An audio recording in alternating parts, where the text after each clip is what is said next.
Hey, what's up everybody? Video 44 coming at you with another video. Alright, so the Hornets have traded Yusuf Nurkic's expiring contract to the Utah Jazz for Colin Sexton and a 2030 second round pick. From what I understand, the Jazz getting Yusuf allows for them to have an expiring contract at $20 million.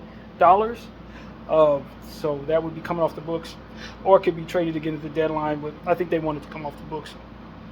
Hence why they picked it up. Plus, it boosters their center position, gives them some more Walker Kessler insurance. So I kind of understand this from a Jazz perspective. From a Hornets perspective, I don't know what the hell they do. And really, I'm in this place where I feel like I'm in the twilight zone because I feel like I'm the only person on the internet saying I don't know what the Hornets are doing. I don't know what the Hornets are doing. They've let now 3 centers fly off of their roster. You know, they had a chance to get. First of all, getting rid of Mark Williams, understandable.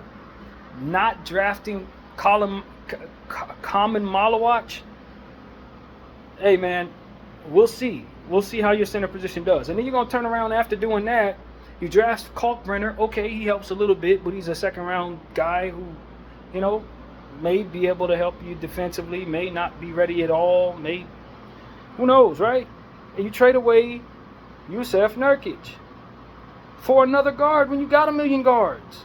You got 1 million guards. That's been the problem in Hornets land for as long as Melo's been there, is they got 1 million guards. And Melo, who's going to likely have about 40 minutes a night if he can stay healthy, which he never does. It's a whole nother story. But I'm looking at the Hornets. I'm saying, bro, I'm not of the mindset that they did the greatest thing in the draft. I like Con Knipple, but I hate that situation for him. I really do. I'm a Knipple guy, but Jesus Christ. You need a center. You need some rim protection in the building somewhere. Hornets, my God, man. Just say what center position is essentially what they're asking. What center position? Center position? What is that? I never heard of that. Hornets are ridiculous, man. I get it. You want to get away from certain caliber of guys. You want a certain clean look to your team. I really understand that. I don't know that Colin Sexton helps with that, but I get it. You want it to get whiter. No one's going to argue with that. With some of the issues that you've had, hey man, you're in the Bible Belt, let's do it. But you got to respect certain things that the Hornets right now are not respecting. And the main thing is the center position. How many guards do they have? LaMelo Ball, Josh Green, Nick Smith, KJ Simpson, Damian Ba, now Colin Sexton, Con Knipple. What's the other guy's name? They don't have him listed here. But they picked him up, he a guard too, on the Hornets. It's like, yo, Hornets, fam, you're asking your jump shooters to deal with a lot with no rim protection outside of the second round guy that you picked up, who you hope to God can do the job, man. DiBiase and him are the only 2 centers on the roster. Otherwise, you're going to be running small ball, Grant Williams center position stuff. This is nonsense. You'll be asking Bridges to play the center position. If something goes down with DiBiase, that's exactly what the Hornets going to look like. I think that people are praising the Hornets, and I think that people are crazy when it comes to the Hornets. That's exactly what I think. That is exactly what I think. And I'm looking at the trade machine so I can get a better look at what their roster looks like, because ESPN does a much better job of showing us how everything looks with teams when things like this happen than the other one that I pay attention to. Zion James is there. That's another guard. Trey Mann is there. I don't know if he's sticking around. Seth Curry's there. How many guards do these people need? How many guards do you need? Now they got Yusuf Nurkic. Okay. Who's the other center? DiBiase on a 1-year deal. You better pay him. You got Taj Gibson. Are you serious, man? Ron Kalkbrenner. Are you serious? Hornets front office is not. They're not doing as great a job as everybody wants to tell you they are. Okay, let me just be honest with you guys, man. They're not doing as great a job as people think they are. You're adding Colin Sexton to a situation like this, bro.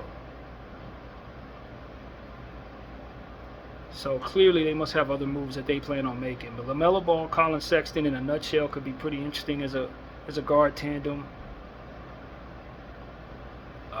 But I really don't know what the hell they're doing. I really don't. But for the Utah Jazz, I love the fact that they acquired Yusef Nurkic to add to a situation where they can have some money coming off the books. Colin Sexton was a redundancy there because they had a billion guards over in Utah as well. He leaves one logjam, goes to another. One bad place for him to another, basically.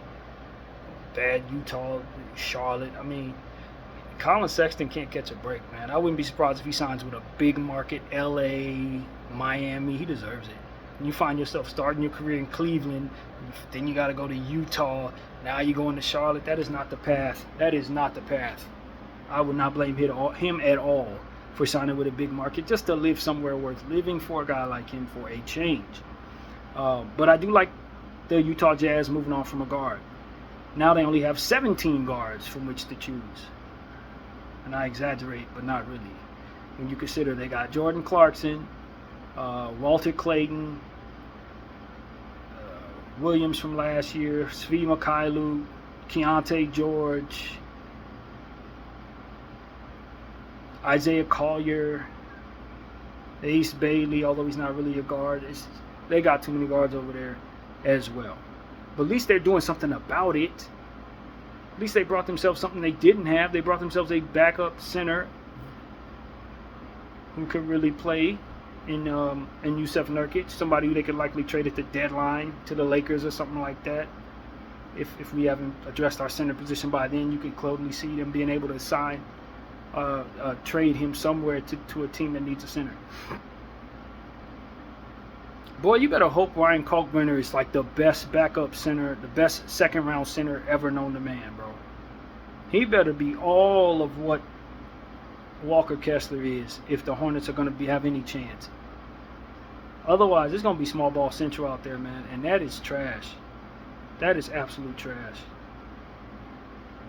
So, yeah, I'm not going to give the Hornets all the praise in the world like everybody else is. Oh, they did so good in the draft. No, they didn't. No, they didn't. What they did was devoid themselves of centers, sent them all to Phoenix, basically, and then sent another one to Utah and just said, we don't need a center position. Let's ask LaMelo and Bridges and Miller to just shoot threes all day. Knipple, just shoot threes all day. And we'll be cool with that. Neely, just shoot threes. Tijon Salon's going to be playing some center at times. Josh Okogie going to have to play some center. Unnecessary bullcrap. That's what that is. It's unnecessary bullcrap. You never do that to yourself. When you have all the centers that the Charlotte Hornets had, and you dwindle yourself down to a second-round draft center and another guy that you got in the undrafted market last year, I believe it was, DiBiase. I don't think he was drafted. He played well. But, like, you don't dwindle yourself down to that. When you're deep at the center position, you don't do that. DiBiase's 6'9", 210, man. And they're trying to make it so that him and Kalkbrenner are the only people playing the center position in their unit. And everybody wants to say the Charlotte Hornets are doing a good job. Are you guys serious? Come on, man. Stop this. Stop this. I understand the agenda in Charlotte. I get it. But stop this. Let's not act like they did a good job. No, they had an agenda. They addressed that agenda, and now they don't have a center. So that's the truth. We're gonna tell the truth on this channel. We ain't gonna pull no punches like that. Nah. They wanted to get wider. They got wider, but they got smaller, and it's gonna hurt. That's it, man. That's all. BDL 44. I thank y'all for watching. I'm out.